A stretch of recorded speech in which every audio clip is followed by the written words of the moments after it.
2,000 years later.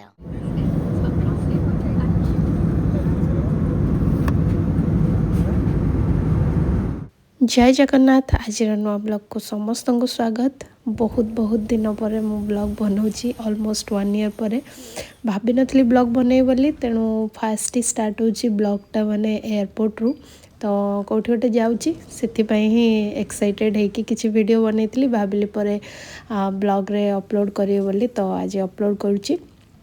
तो यहाँ हूँ भुवनेश्वर एयरपोर्ट आम आसिक पहुँची गलु अराउंड 8 o'clock रे पहुँची थिलु।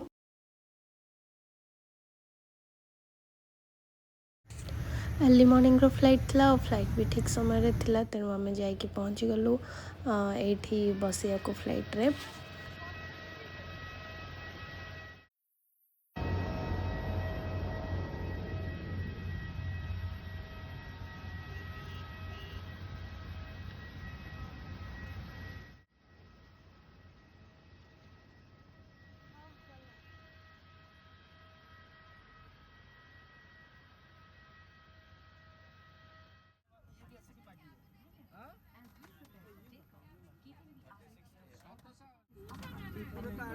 एक सुरक्षा निर्देश पत्र आपके सामने वाली कुर्सी पर उपलब्ध है। कुर्सी की पेटी इस तरह बांधी जाती है। कसने के लिए और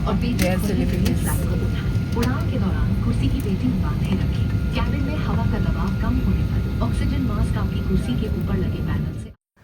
तो गोटे जिनस मो भाया आहरी केते लोक थे फ्लाइट रे बसले इंस्ट्रक्शन शुणु नथिबे आ मु जेते थर भी बसछि मु केबे इंस्ट्रक्शन भल से शुणेनी बट एयर इंडिया क्रैश हुआ पर ए जिनसटा माने एते माने ये थिला कि जेते भी कष्ट हो मु पूरा इंस्ट्रक्शन माने फास्ट थर पई एते समय करिके मु सुनिली नले मु केबे भी इंस्ट्रक्शन शुणेनी।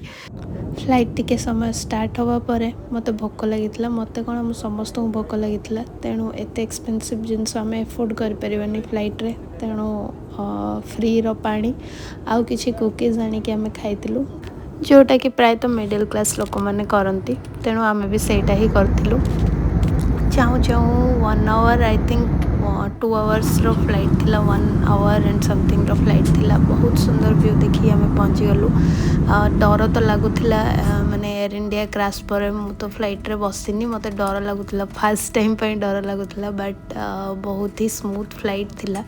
आमे जाइकी पहुँची जाइथिलु चेन्नई रे।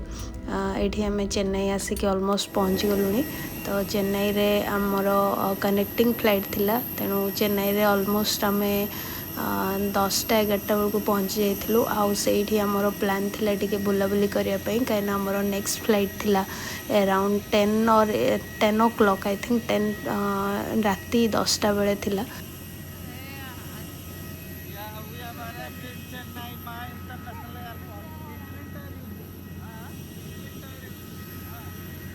तो एठी आसिक आम चेन्नई एयरपोर्ट रे पहुँच गलु। एयरपोर्ट तो बहुत बड़ थिला माने एयरपोर्ट रो रास्ता को जीवा पई भी तांकर माने जो टैक्सी थिला टैक्सी जोटा कि माने विदाउट एनी चार्जेस रे से माने आनी की ड्रॉप करूथिले।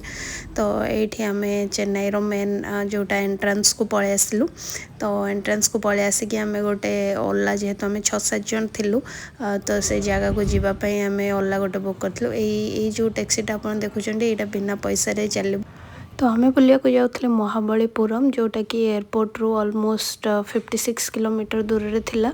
आउ से आम आउटस्कर्ट ओला गोटे बुक करूँ आठ आम आसिक पहुँची गलु A2B रेस्टोरेंट जोटा कि पुअर बेस थिला। आउ से जो महाबलीपुरम रू ऑलमोस्ट 10-12 किलोमीटर पूर्व एटा थिला जेहेतु आम समस्ते वेज खाइबू तो ये रेस्टोरेंट बहुत भल थिला जोटा कि आमको से ड्राइवर सजेस्ट करथिला। आम एठी थाली मगैथिलु तो कर्ड राइस भी मगैथिली बहुत ऑथेंटिक थिला। आसिक पहुँची गलु महाबलीपुरम बीच रे तो बीच रे किसी समय बोलथिलु तापर एक्चुअली बहुत खरा थिला माने ओडिशार खरा ठू डबल 3 डबल खरा थिला बट फिर भी खरा को खातिर न करिकी मु बुलिली कहीं जेहेतु बुलिया पे आसी पैसा खर्च करी तो बुलिया तो निहाती जरूरी तेणु बुलिलु। बहुत भीड़ थिला से बीच रे आ देखुछन आपण केते लोक सेठी तो बहुत भीड़ थिला।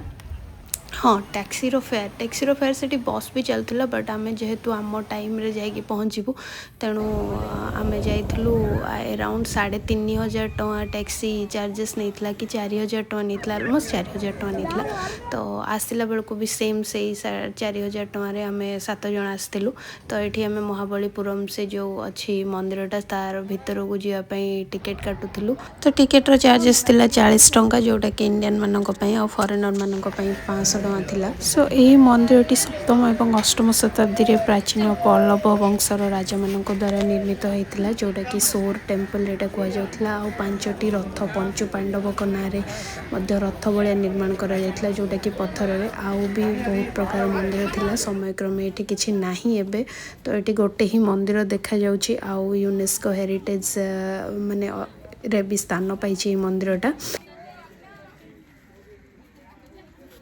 like a dynasty war and Pallava and Chalukya dynasty. And but then the war, the Shivaling going to destroy. And the backside and the wall, you can be able to see the Shiva and Parvati. Yeah. Because the salty wind is carving going to erosion. And early morning when the sun rising, then the sun lighting and directly with the temple. East to west direction sun lighting.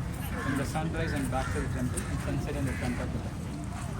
And the 5 years ago the tourists allowed inside, now the public not allowed. When the tourists allowed, the couple should take a photograph here, people are spend their time to see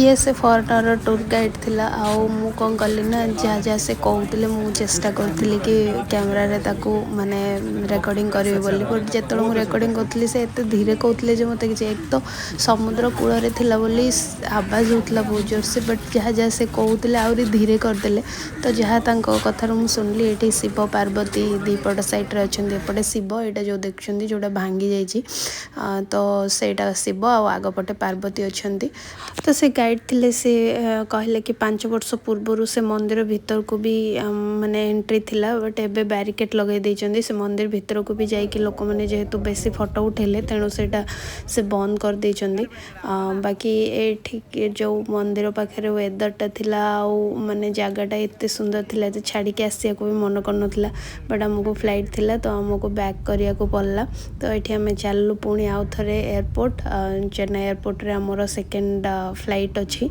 जोटा कि मु कहली connecting flight तो ये आसिक airport पहुँची गलु पाखे गोटे बहुत बड़ मॉल थिला जोटी कि आमर टे काम थिला तेणु आम जाइथिलु कौन काम थिला एक्जाक्टली सेटा आपण आगो को जाइए जानवे ये स्टाइल मारिकी नौचन जमी बहुत जिनस नौचन एक्चुअली जी जिनस थिला ताठू कम माने ताठू अधिक ओजन से जो माने ट्रॉलीटा थिला तेणु से सेमती नौले तो ये आसिक पहुँची गलु तापर ये आम डिनर भी करूँ डिनर कर सारिकी माने आम फ्लाइट रे बसलु जेहेतु लेट नाइट फ्लाइट थिला तो ये आमको टिके काम थिला जो कहती से आमको कौन थिला ना टिके मनी एक्सचेंज करार थिला तो से आम जाइलु मु कहबिनी कि एक्जाक्टली आम कौटी जाऊँ कहीं आपन को नेक्स्ट ब्लॉग रे सेटा जना पड़ो आम कौटी जाऊँ बोली आउ मो ब्लॉग पूरा देखी दियारु समस्त को बहुत बहुत धन्यवाद आपन को ब्लॉग भल लगी मत कमेंट करके कहे आउ आशा करुँची ब्लॉग टी भी भल लगे बहुत दिन पर करुँच जानी भी पारुनी कौन एक्जाक्टली कहबी